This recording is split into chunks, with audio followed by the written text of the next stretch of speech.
Assalamualaikum warahmatullahi wabarakatuh.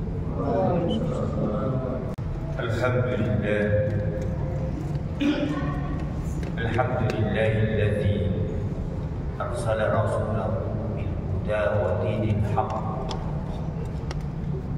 liyudhhirahu 'ala dini kullihi. Arsalahu baziran wa nadhiran wa da'iyan ila Allah وسراجا منيرا. أشهد أن لا إله إلا الله وحده لا شريك له وأشهد أن محمدا عبده ورسوله.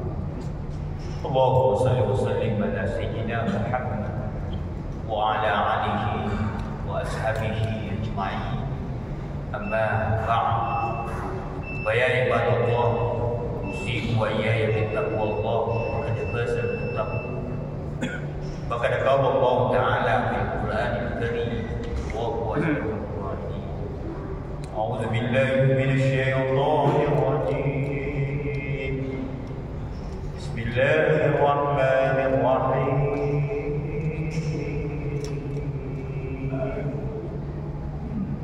Ya ayyuhalladzina amanu taqullaha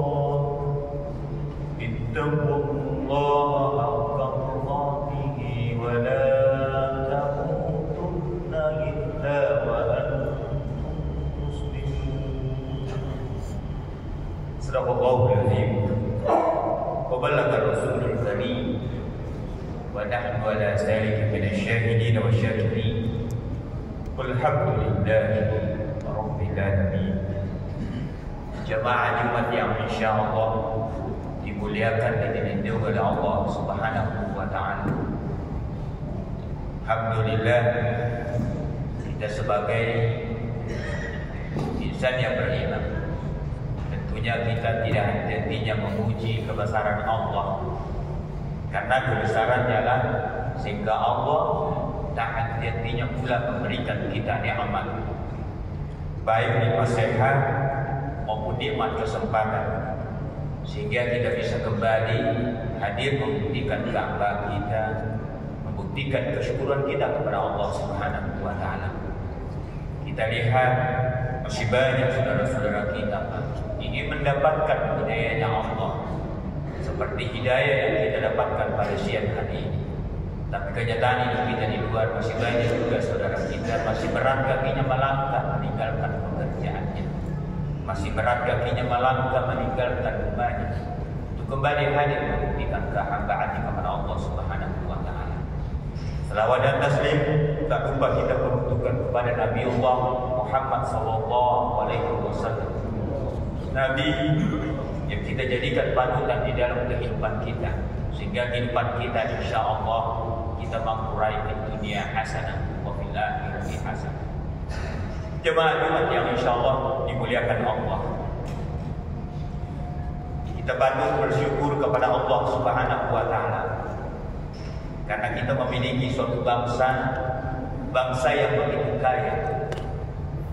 kaya dengan keragaman suku, kaya dengan keragaman bahasa, kaya dengan keragaman budaya. Inilah satu kebanggaan dan syukuran yang patut kita syukuri di dalam kehidupan kita, karena kita memiliki suatu bangsa yang begitu luar biasa. Bahkan ada pernah suatu riset yang pernah saya baca, suku kita di Indonesia saja itu kurang lebih 1.300. Begitu kayanya, keragamannya kita punya suku di negara kita yang kita cintai. Makanya jamaah yang dimulakan Allah, pernahkah kita berpikir begitu kayanya kita punya bahasa, andaikan kita baku jodoh orang Jawa dengan orang Bugis yang masing-masing tidak tahu bahasa masing-masing, tapi kita bersyukur karena adanya satu bahasa pemersatu sehingga tidak mengurangi komunikasi kita. Masya Allah, itulah satu kesyukuran yang patut kita syukuri memiliki kita suatu bangsa. Nah, salah satu budaya yang diwariskan budaya yang diwariskan orang Bugis Makassar kita, yaitu satu karya yang biasa kita dengar namanya Lontara Bugis Makassar kita. Ternyata di dalam buku ini jamaah yang dimulakan Allah itu begitu kaya, begitu syarat dengan pesan-pesan orang-orang dulu kita. Namun di era sekarang, Pak, sadar atau tidak sadar itu sudah mulai anak-anak kita dibuka. Bahkan sebagian anak-anak kita kalau dinasihati, nah ingat pesannya orang dulu kita. Apa jawabannya? Itu dulu jiwa. Inilah sadar atau tidak sadar. Ini yang mulai hilang jemaah yang dimulakan Allah. Padahal kalau kita kembali melihat dan menganalisa falsafah dan pesan-pesan orang tua dulu kita begitu luar biasa. Memang orang tua dulu kita bukan profesor, tidak begitu tinggi sekolahnya, tetapi begitu hebatnya dia mampu melahirkan ratusan dan ribuan profesor. Orang dulu kita memang begitu jarang sarjana, tapi mampu melahirkan karya yang luar biasa.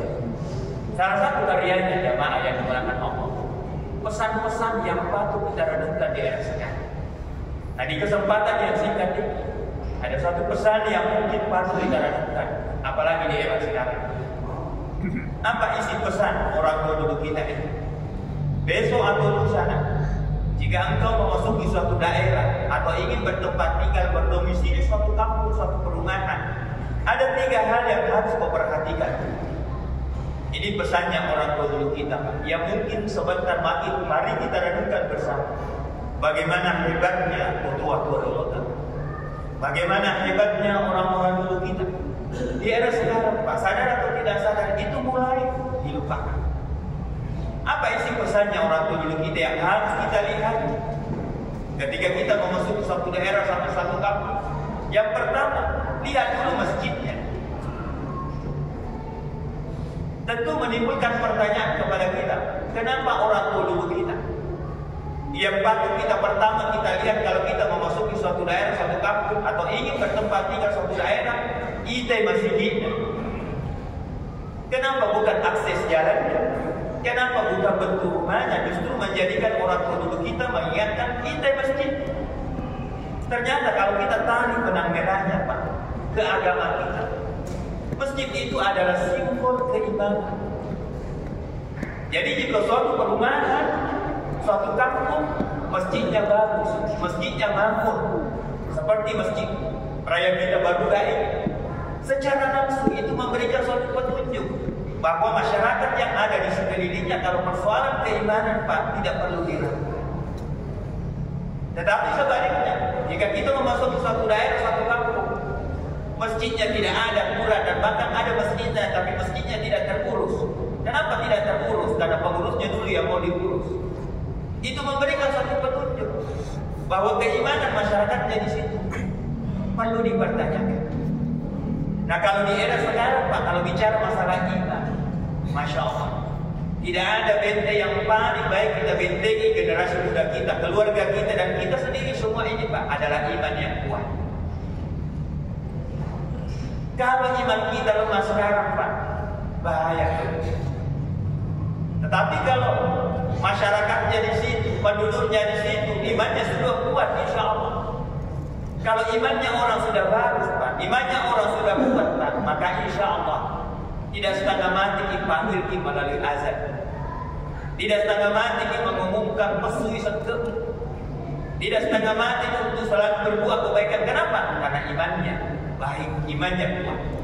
Tetapi sebaliknya jamaah yang dimulakan, kalau iman kita lemah, maka inilah melahirkan istilahnya orang halalah lalu mana. Kenapa? Karena iman lemah.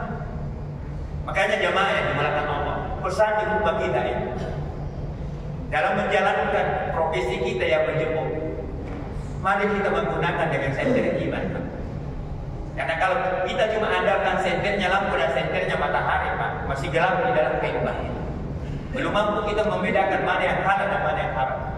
Kita melihat buktinya jemaah yang dimulakan Allah. Kita ini sholat Jumat siang bolong terangnya sinar matahari, tapi masih banyak saudara kita di luar, Pak, belum mampu melihat ini pintunya masjid untuk masuk sholat Jumat.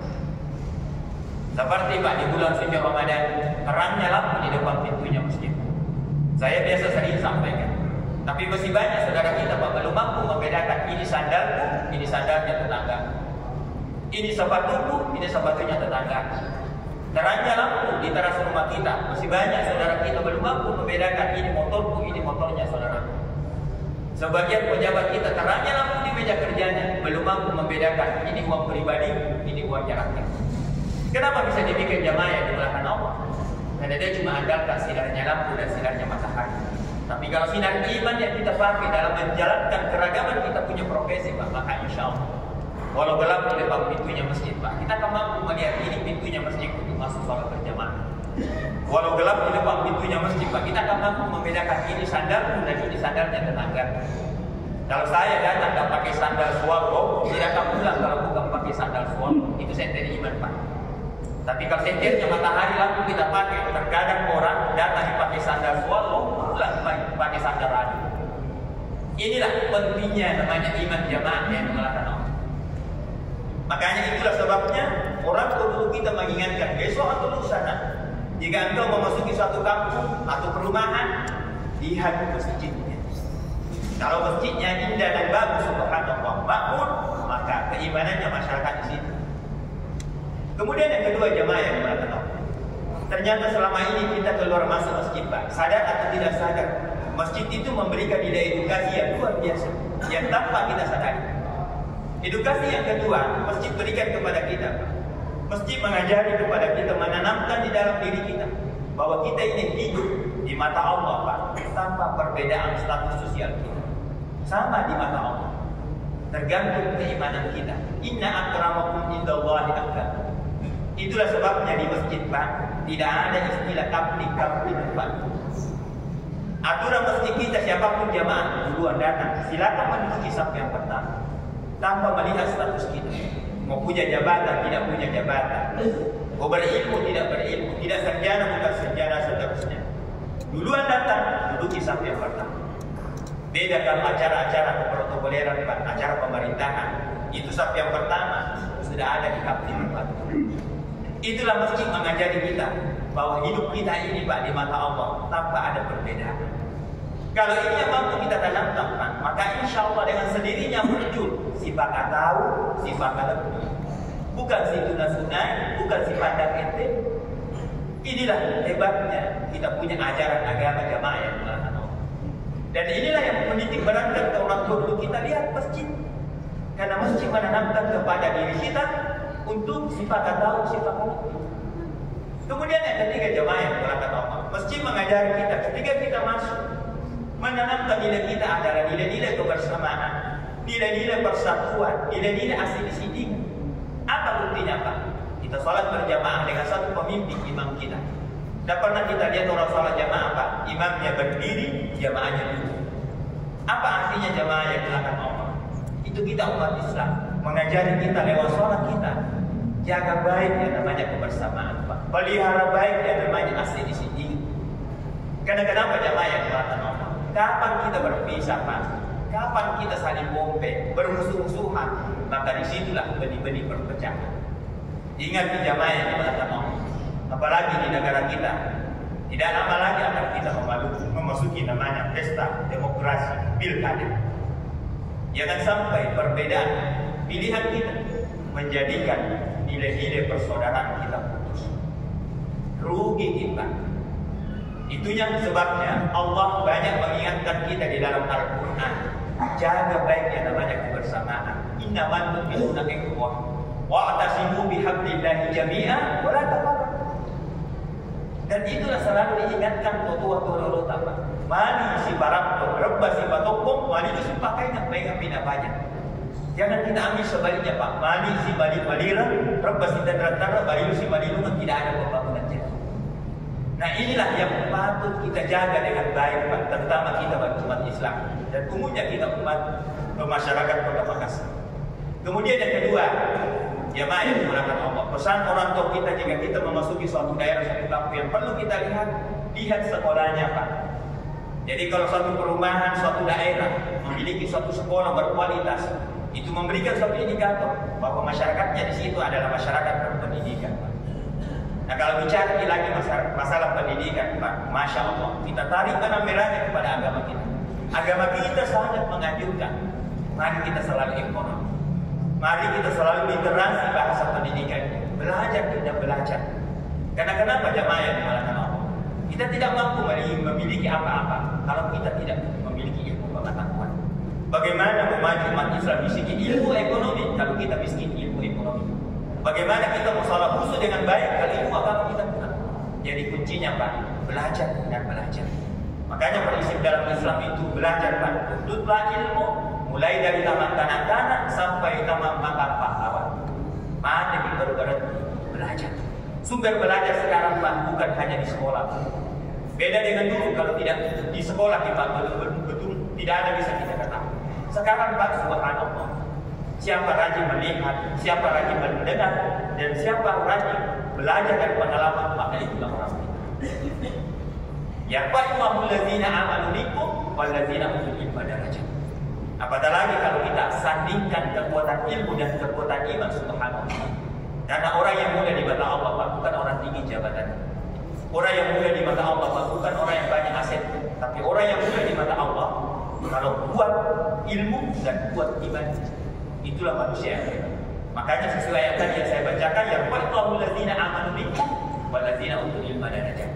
Itulah sebabnya kalau kita ruku yang sering biasa saya sampaikan, kepala dan dada kita harus disejajarkan supaya kita menjadi manusia hebat. Jangan kita ruku kepala di bawah, dada di atas.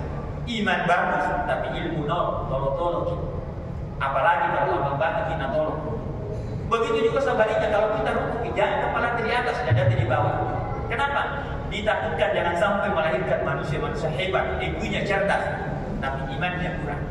Tipologi di era manusia sekarang ini bahaya. Apa bahayanya orang kalau terlalu pintar, kurang imannya?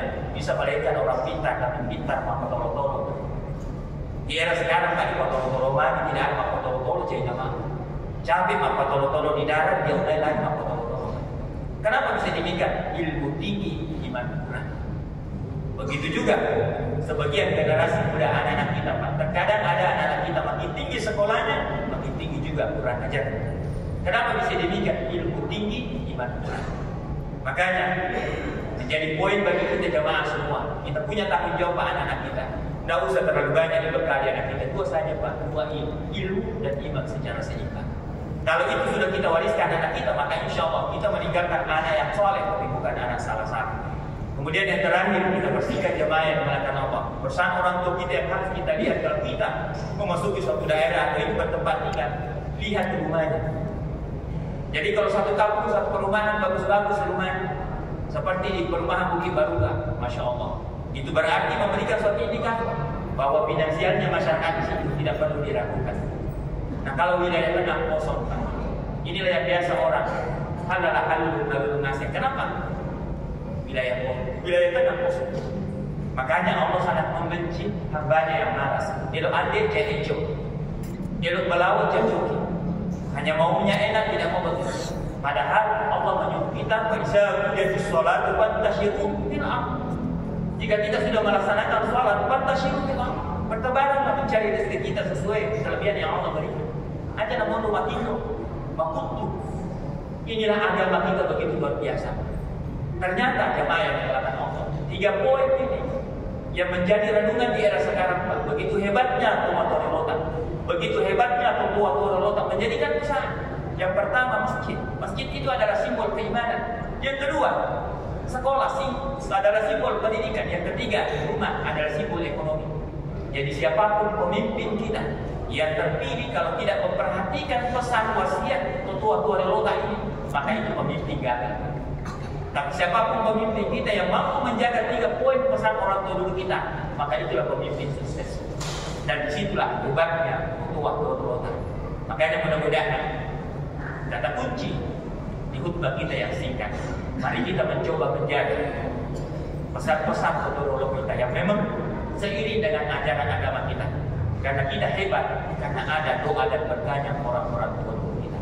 Barakallahu li wa lakum bil Qur'anil azim. Wa nafa'ani wa iyyakum bima fihi ayati wa dzikril hakim. Wa taqabbal minni wa minkum tilawatahu innahu huwas samiul alim.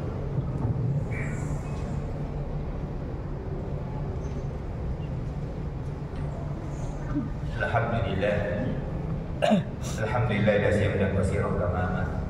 Asyhadu an la ilaha illallah wahdahu la syarika lahu wa asyhadu anna Muhammadan abduhu wa rasuluh. Allahumma shalli wa sallim ala sayyidina Muhammad wa ala alihi wa sahbihi ajma'in. Amma ba'd. Wa ya ibadallah, usikum wa iyaya bittaqwallah wa qad faza al-muttaqun. Faqad qala Allah Ta'ala fil Qur'anil Karim, inna Allaha wa malaikatahu yusholluna 'alan nabi ya ayyuhallazina amanu shallu 'alaihi wa sallimu taslima. Allahumma shalli wa sallim ala Muhammad wa ala ali Muhammad kama shallaita ala Ibrahim wa ala ali Ibrahim kama barakta ala Ibrahim fil alamin innaka Hamidum Majid. Jemaah Jumat yang dimuliakan Allah, di khutbah kedua, mari kita sajadah mensucikan niat kita sembari bermunajat kepada Allah. Agar mudah-mudahan Allah senantiasa melindungi kita semua, terutama saudara-saudara kita yang masih ada hidup di Palestina. Allah melindungi mereka dan hanya doa yang mau kita lakukan.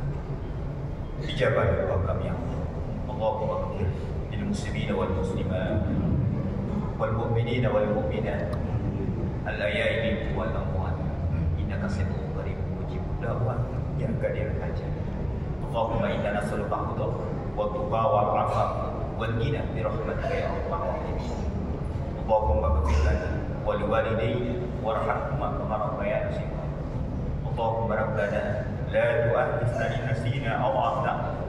Rabbana wa la tahmil 'alaina isran kama hamaltahu 'ala alladziina min qablina. Rabbana wa la tuhammilna ma la taqata lana bihi wa'fu 'anna waghfir lana warhamna anta maulana fansurna 'alal qawmil kafirin. Allahumma rabbana hab lana min azwajina wa dhurriyyatina qurrata a'yun waj'alna lil muttaqina imama. Allahumma rabbana zalamna anfusana wa illam tarhamna lanakunanna minal khasirin. Allahumma ighfir lana wa ikhwanina allazina sabaquna bil iman wa la taj'al fi qulubina illa lil ladzina amanu rabbana innaka ra'ufur rahim. Allahumma rabbana la tuzigh qulubana ba'da idh hadaytana wa hab lana min ladunka rahmah innaka antal wahhab. La ilaha illa anta subhanaka inni kuntu minadh dhalimin. Allahumma rabbana atina fid dunya hasanah wa fil akhirati hasanah wa qina adzabannar. Ibadallah, innallaha ya'muru bil 'adli wal ihsani wa ita'i dzil qurba wa yanha 'anil fahsya'i wal munkari wal baghi ya'izukum la'allakum tadhakkarun wa lazikrullahi akbar wallahu ya'lamu ma tasna'un.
Masya Allah.